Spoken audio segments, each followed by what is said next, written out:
Cari telespettatori, eccoci insieme, siamo in diretta con i nostri ospiti dell'ANCI del Veneto. Ce ne sono di argomenti da affrontare e questa è l'ultima puntata che facciamo insieme con l'ANCI prima della pausa estiva. Poi avremo altre opportunità di confrontarci con i nostri sindaci del territorio, che sono l'espressione più vicina ai cittadini dell'amministrazione della cosa pubblica. Lo fanno con grande impegno e anche grande difficoltà, soprattutto poi quando periodicamente nella nostra regione, ma per carità anche nel resto del paese, però sembra che il Veneto da un po' di tempo sia bersaglio degli agenti atmosferici, veniamo colpiti dalle avversità, da tragedie vere e proprie che devastano interi comuni. Con i nostri ospiti in studio Lucia Pizzo, ben ritornata, della Consulta Finanza Locale dell'ANCI, e ben ritornato anche Andrea Martellato, del direttivo dell'ANCI Veneto.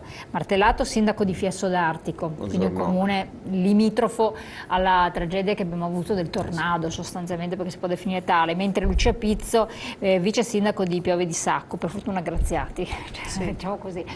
Parleremo da un lato il tema di attualità, quindi come fronteggiare, come l'ANCI, le richieste che l'ANCI fa anche al governo centrale di deroga al patto di stabilità per quel che riguarda i comuni devastati da questa situazione, o anche altre situazioni che potrebbero verificarsi in modo del tutto inatteso e imprevedibile in futuro. Poi la situazione della finanza locale, quindi un po' un bilancio, valutazioni, come siamo, qual è la situazione, e poi l'annoso problema, è stato affrontato anche, se non erro, recentemente nella consulta, dei profughi che continuano ad arrivare. Ci sono comuni che non riescono a fronteggiare la situazione, comuni poi turistici, li vediamo anche quotidianamente, ci sono trasmissioni di media nazionali che affrontano e mettono in primo piano i sindaci, diversi punti di vista, e comuni anche non turistici, altri invece che affrontano diversamente riescono a sistemare le cose, però ci sono dei però da valutare. I cittadini, d'altro lato, voi ci avete anche scritto, alcuni sono preoccupati, altri vedono queste persone che si aggirano nulla facenti, non si sentono tranquilli, mancano gli elementi che possono garantire la sicurezza effettiva, più che mai in un periodo in cui magari le città potrebbero, anche i comuni, desertificarsi un po' di più per le ferie estive. E allora vediamo un po' di affrontare tutte queste belle cosine insieme. Sindaco, e soprattutto come ruolo dell'ANCI. La prima, come pensate per quel che riguarda i comuni che sono stati coinvolti da questo disastro?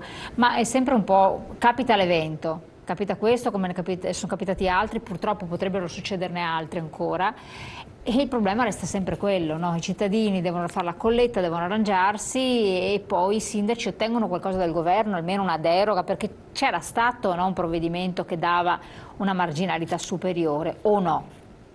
Ecco, diciamo che intanto mi sento di porgere la mia solidarietà ai cittadini che sono stati colpiti, e devo anche riflettere sul fatto che c'è stata una vittima, ma potevano essercene molte di più, perché è stato un vero e proprio tornado che ci fa riflettere sul cambiamento climatico, quindi su una causa dove noi non siamo preparati assolutamente. Non siamo assolutamente preparati, e che ci fa riflettere sulla necessità di portare a compimento a livello internazionale una campagna per l'abbattimento di tutte le emissioni inquinanti, perché è innegabile che questi fenomeni hanno un'origine certamente planetaria, ma è chiaro che un tornado di queste dimensioni non può essere arginato con nessuna delle scienze di costruzione attuali presenti qui sul nostro territorio. Quindi le popolazioni si sono trovate la casa distrutta, hanno perso tutto, le imprese in particolare. Su questo volevo fare una riflessione. Sono stata recentemente con le scuole del mio comune a Finale Emilia per un progetto di cittadinanza attiva, di ricerca, e da 3 anni che è in corso questo progetto, di conoscenza di come un territorio riesce a risollevarsi. A Finale Emilia il terremoto ha distrutto un distretto industriale dove, tra le altre cose, si produce il parmigiano reggiano, un'area dove c'è anche molto sulla biotecnologia, e le imprese sono ripartite grazie a una legge ad hoc che ha praticamente sospeso tutte le imposte e le tasse che gravavano sulle imprese. Una legge ad hoc, precisiamo, specifica per quella situazione e quei luoghi, quindi non riguarda altre devastazioni. Esatto, è interessato alcune province dell'Emilia Romagna e alcune zone della provincia di Rovigo.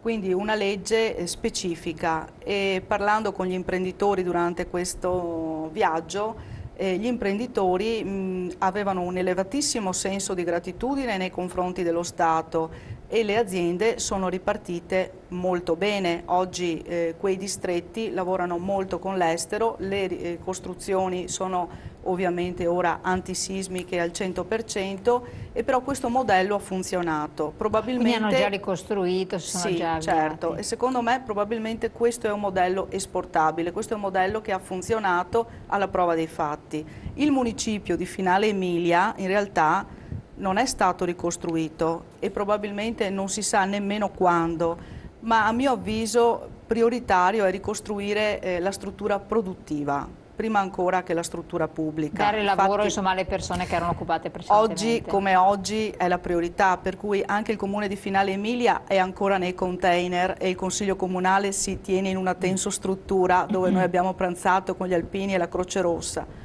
Per cui lo stesso secondo me è esportabile come criterio. Prima le strutture produttive e poi le strutture pubbliche, perché così riparte il tessuto produttivo, che è la prima cosa oggi in un quadro di emergenza economica. Assolutamente. Lei, sindaco, cosa ne dice? Certamente sono d'accordo su questo fatto, tanto che le attività che sono state prese da questi agenti atmosferici, da questo tornado, già si stanno muovendo e già oggi una buona parte inizia a rimettere in strada il proprio lavoro, quindi ad attivarsi. Ci sono altre aziende, altre ditte, altre attività che purtroppo con il scoperchiamento del proprio capannone, e la pioggia e tutto il resto hanno subito dei danni ai macchinari, hanno subito dei danni alla propria produzione, hanno già spostato gran parte delle linee di produzione in altri capannoni o in altre parti dove potevano farlo, e già a breve inizieranno con la propria produzione. Si possono valutare i danni indicativamente ancora presto? Si parla che si girano intorno ai 200 milioni, dai 150 ai 200 milioni.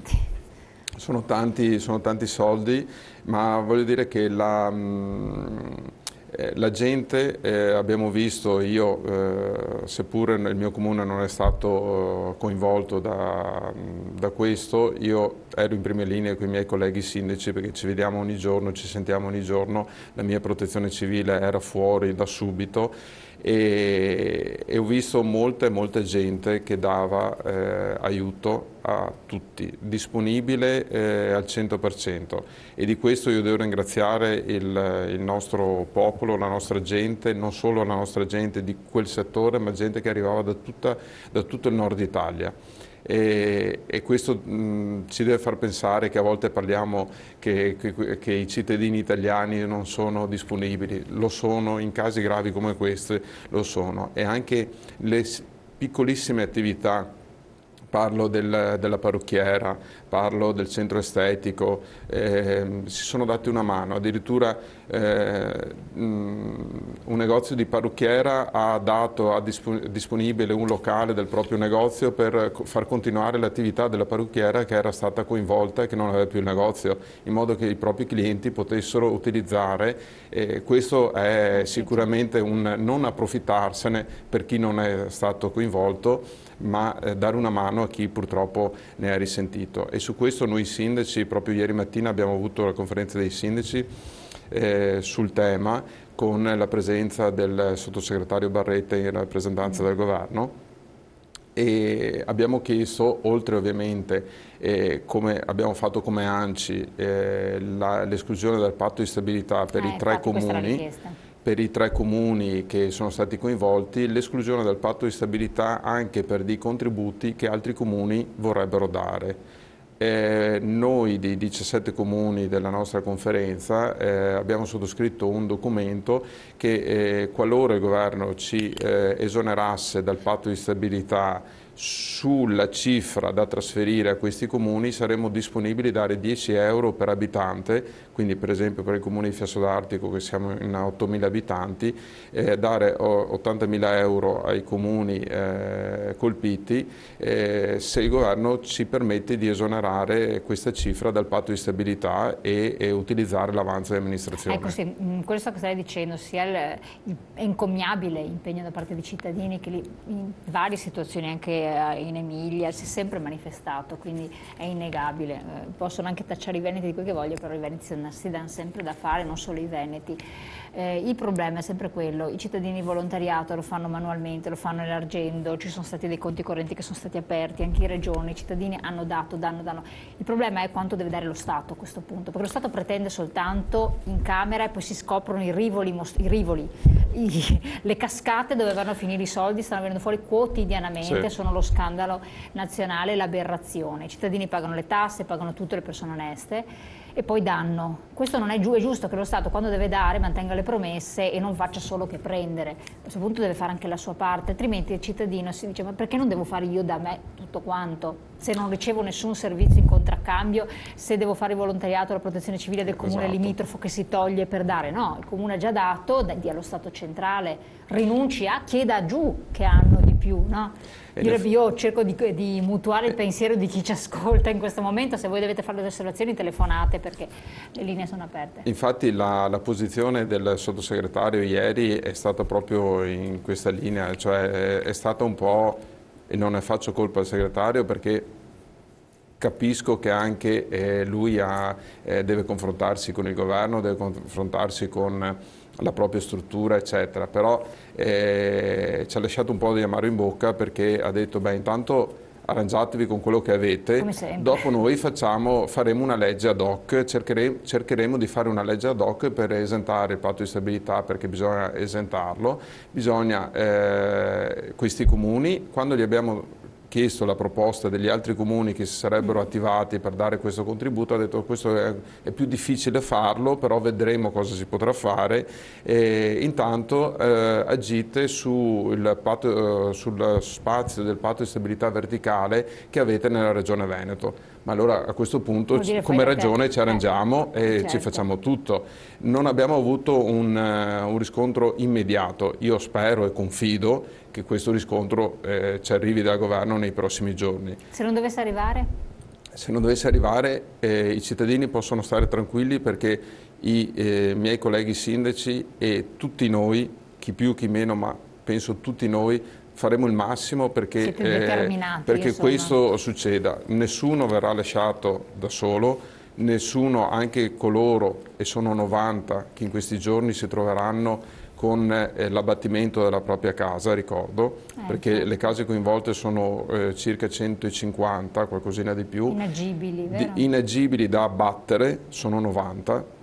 E posso solo pensare a coloro che si sono costruiti la casa con i risparmi della vita. Ecco, quindi a parte i cittadini, non preoccupatevi perché vi siamo vicini in qualche modo con sindaci, città metropolitana, regione, si farà. Se il governo non arriverà, io confido che lo faccia e lo spero vivamente, ma oltre a sperarlo ci credo anche, e se non lo farà saremo pronti anche ad andare a Roma tranquillamente per insistere su questo, perché certo, è impossibile che ci lasciano soli, insomma. Cosa dice? Sì, questo è in effetti, mi ripeto, un microterremoto, quindi le strutture abitative sono state distrutte, sono inagibili e quindi bisogna agire come si è agito in altri luoghi d'Italia. Anche perché poi, essendo un comune piccolo, faccio l'esempio di San Brusone che è stato coinvolto in modo particolare vicino ad Olo e anche altri limitrofi, e non credo che abbiano una cassa disponibile enorme, no? No, diciamo che quando si parla di escludere dal patto di stabilità alcune spese piuttosto che altre dei comuni, si parla di spese di investimento solitamente, ci si riferisce a comuni che comunque hanno un avanzo. Cioè comuni che possono avere delle cifre da spendere, ci potrebbero anche essere... virtuosamente ne hanno accantonate in passato. E anche perché ci sono dei vincoli di finanza pubblica che tendono a controllare le uscite di cassa dei comuni, anche quando i comuni hanno disponibilità liquide. Quindi effettivamente se un comune non ha un avanzo non può neanche usufruire di un vincolo che viene tolto in allentamento, perché non ha questa disponibilità. Quindi è uno degli strumenti che si devono utilizzare. Senz'altro l'altro strumento è l'aiuto diretto a chi è stato colpito, saltando passaggi inutili. Per esempio, se il governo stanzia delle somme, sarebbe opportuno che fossero i sindaci, i commissari indicati dal governo come titolati a sostenere direttamente le spese, senza passare attraverso altri enti, anche la Regione, che ovviamente sono comunque un passaggio in più. Il passaggio non è più diretto, ci mette di più, ci sono più burocrazie che si inseriscono in un procedimento invece che deve essere spedito, perché poi settembre-ottobre sono i mesi in cui i cittadini insomma vogliono avere, penso, credo, una sistemazione dignitosa e anche confortevole, per cui se il governo stanziasse delle somme nominando direttamente commissari e sindaci, e si può fare, i sindaci avrebbero anche in aggiunta una deroga anche da certi vincoli del codice degli appalti che giustamente per le gare chiede una procedura di controllo, ma il sindaco commissario potrebbe utilizzare anche delle deroghe specifiche proprio per una situazione che è di emergenza specifica. Certo, questo senza dubbio. Allora, prima di affrontare anche altri temi che sono ugualmente importanti e abbiamo la pubblicità che incombe, andiamo in pubblicità rapidissimi, poi ritorniamo insieme così abbiamo il tempo a disposizione anche per svilupparli bene. Tra poco.